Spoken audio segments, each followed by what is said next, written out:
Minkejja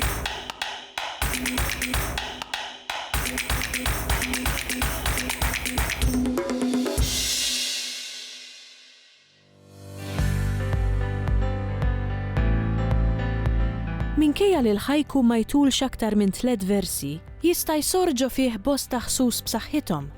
Fir-rokna li jmiss, se nlaqgħukom ma' Josetta Tard, kittieba li xi minn daqqiet tesprimi lilha nfisha permezz tal-ħajku.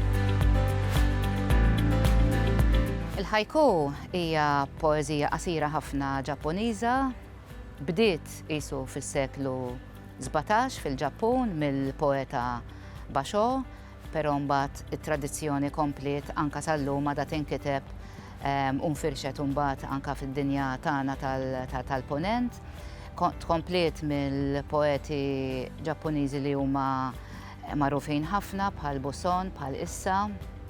Il-poeżija hija qasira ħafna. Bdiet hija tradizzjonali ħanajtek għax meta ġiet fil-Punent u mbagħad żviluppat u nbidlet l-iktar bħala forma mhux bħala kontenut. Bdiet b'3 versi, l-ewwel versi kollu 5 sillabi, it-tieni 7 sillabi, it-tielet 5, ġifieri mhux iktar minn 17 il-sillaba. Bħala kontenut tradizzjonalment kienet tieħu l-ambjent, in-natura, xi ħaġa li kienet tolqot lill-ħajkista dak iż-żmien, kienet qisha ritratt.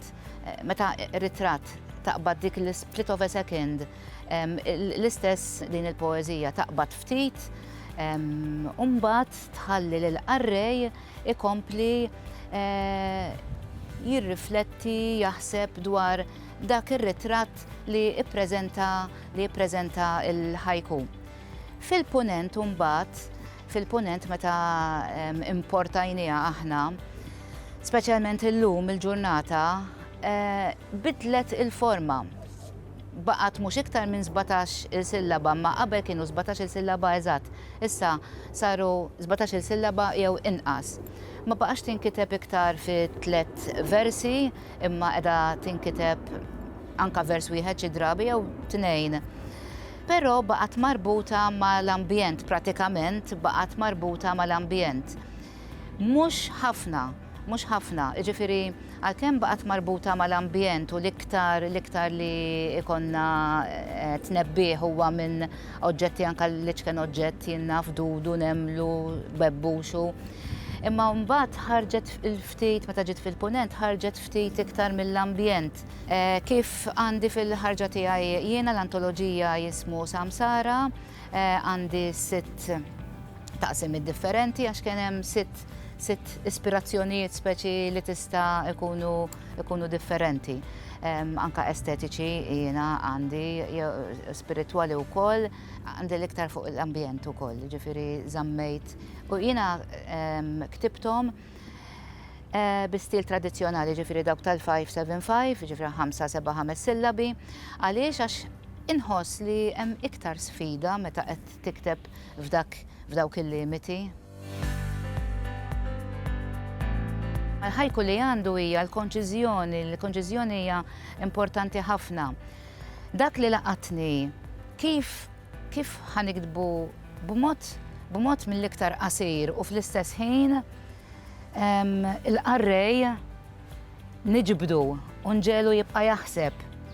Allura dan il-proċess jibqa' jekk ġo fija nibqa' naħseb dwaru sakemm fl-aħħar joħroġ il-ħajku. Ma kif għaġġili il-ħajku ktibtu derenden, ġifieri daqqa waħda.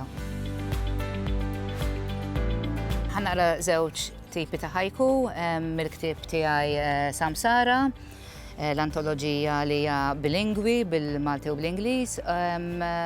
L-ewwel ħajku huwa meħud ispirat mill-ambjent, it-tieni wieħed huwa ispirat mill-estetika li hija l-ispeċjalizzazzjoni tiegħi.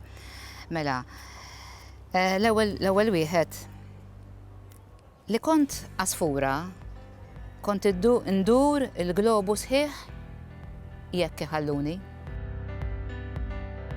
U t-tieni wieħed, il-poeta huwa azzjonist tal-moħħ u l-qalb. bil-qiegħda jikteb.